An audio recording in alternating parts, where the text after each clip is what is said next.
Charity again is also being fair, being kind, right? Being fair, being kind, being treating people nice. I mean, how many kids are estranged from their parents?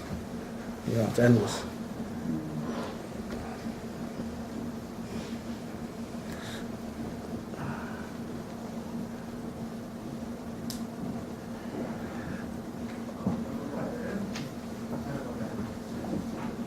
I think Rabbi Nachman is still trying to explain how a person who is seemingly not Jewish gets the idea to become Jewish.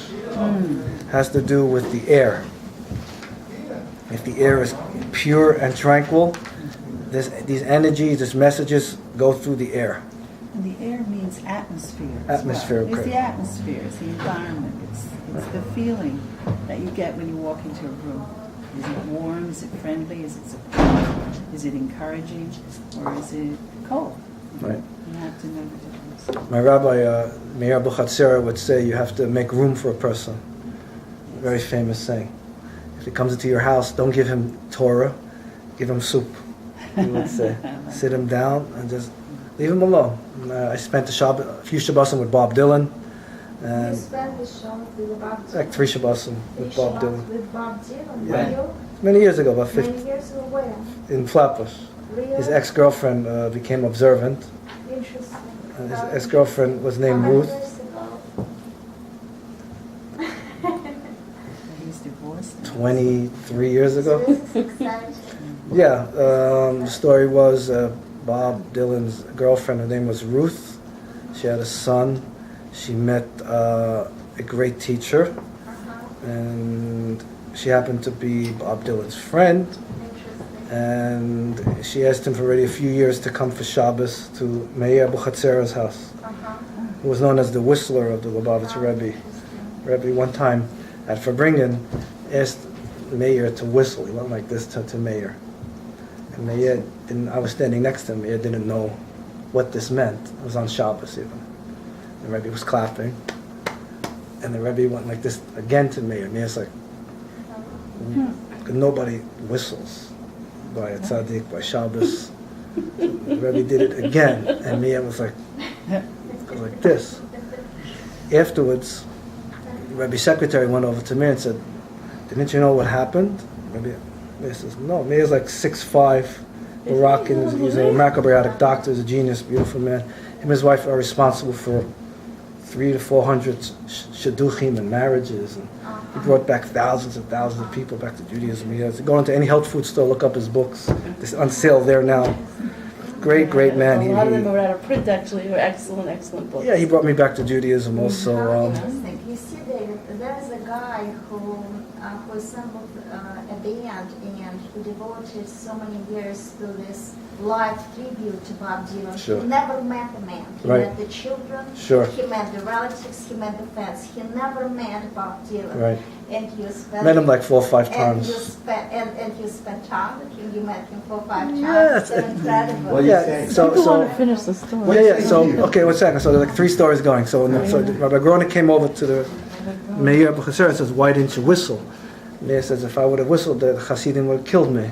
I can't whistle in front of a tzaddik on Shabbos, in front of 4,000 people. Rabbi Grona said, the Rebbe said, because you didn't whistle, we lost a Jew. Oh. There was a Jew there who needed, whatever that, okay, so that's the story. So the next time the Rebbe told him to whistle, he whistled. And so and he was known as, I'll explain it to you. So he was known as the Rebbe's whistler. And later on, people would ask him, why are you whistling at Farbringen? Why is the Rebbe telling you to whistle? So he says that the whistle is like a shofar. It's more than singing, more than talking. It's the highest level of air. It's coming. It also said that the temple was destroyed when the Babylonians and the Romans burnt the temple. They whistled, and the temple will be rebuilt with whistling. Also, so he whistled. A separate story. So Bob Dylan spent the Shabbos with us. When he came in the house, he didn't Does have classical soprano singing count? No, not. Music is a whole other story. So when Bob Dylan came in the house, I gave him my yarmulke. In those days, I had this little Lubavitch hat, and I gave him my yarmulke, and he spent the whole Shabbos with us. And then he almost never spoke, and everything was good. And then Dylan never spoke? yeah, he almost didn't speak, No, very no. quiet. And then at the end of Shabbos, everything was doing good. So We exciting. started singing songs with him. I Did he started sing? He singing. sang? It was very, very humble. He's humble. Super, He's very humble. super yeah, humble. Cool. Very He's quiet. Put his head down all the time. Yeah. Very quiet, didn't say anything. And so we started singing One More Cup of Coffee, one of the great songs, and he got very embarrassed. He was like a real guy, like shockingly, and then we sang, Oh Sister, we started singing. He walked out, Really? then he came back, everything was like really cool, and one guy knocked on the door, came in the house, and we didn't know who the guy was, and he says, are you Bob Dylan? And Meir, the host of the house, says, oh no, he's going to ruin everything. And the guy says, Bob Dylan, do you want to learn Torah? Who was that? Some stranger walked in the house, heard Bob Dylan was in the Yeah. house. And Bob Dylan says, I don't want to learn, I want to unlearn. Oh, he did? Wow. And the guy was speechless, and then Bob Dylan walked out. He came back a few more times. Great to see you. That's a few Bob Dylan stories. This is very quiet. Very quiet. See any other Bob Dylan stories? Any other claim to fame stories? Okay. No problem. I'll speak to you. Apologies. Okay, so that's good. Yeah, Bob Dylan used to come to Crown Heights all the time for the holidays. Yeah, Where do you live? he stayed by Mayor Rhodes' family in Crown Heights. And he would come to the Rebbe, to the Fabringas. And he would wait for the holiday. He came for many years. I saw him a few times. And take care. Yeah. If I think of more stories, I'll think about it. Now I thought he's so unapproachable. It's hard to get in contact with him now. Well, also, this Meir Buchatzir and his wife made the shidduch for his daughter to marry Peter Himmelman, famous Peter Himmelman. So they made the shidduch. Yeah, I met all these people. I was around this for 30 years. These different people, standing on the shoulders of giants. Right? Okay, so you want to keep going. Therefore, Therefore, the first act, one should... no. Therefore, the main thing. Is that where we are? Where are we? Oh. Therefore, Page 45 in the middle. Therefore, the main thing is to give charity to genuine tzaddikim and deserving paupers. Okay, 80. Okay, read 80, the footnote. Okay, so he's commenting on the words genuine tzaddikim and deserving paupers. As stated above, each Torah scholar is a separate root soul encompassing many souls. The true tzaddikim are greater souls that encompass even these root souls. Okay, so, interesting. Okay. It's far better to give charity to the true tzaddikim, as Rabbi Nachman teaches here, for they encompass nearly all of the Jewish nation. However, when this is not possible, one should try to give his charity to Torah scholars who are in need, for they are truly deserving paupers who also encompass many souls. Okay, so,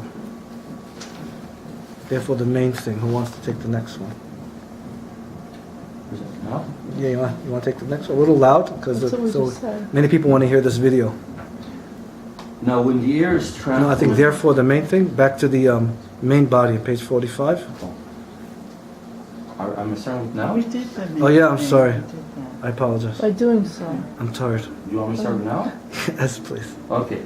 Now, when the air is tranquil and pure, and one who is capable of speaking Jewish speech, holy speech, talks, then these words are inscribed and engraved in the air, as in My tongue is like the pen of a skillful scribe. And then his holy words go out and are heard from afar, as in, his fame went out to all the provinces. When the air is tranquil and pure, it is possible to hear far away. Okay, so stop for a second.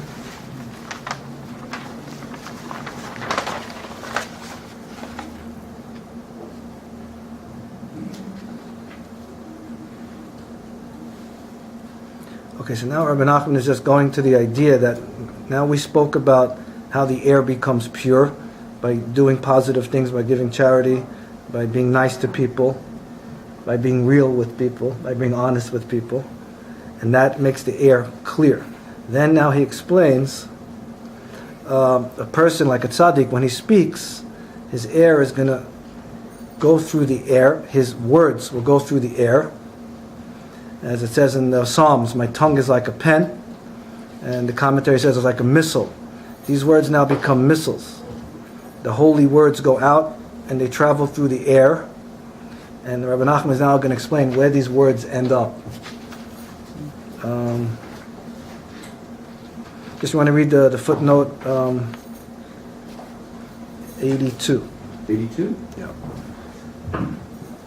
When the air is made tranquil by the giving of charity, the holy speech that is uttered is turned into written words, which can reach that which is distant geographically and conceptually. Wow, that's weird.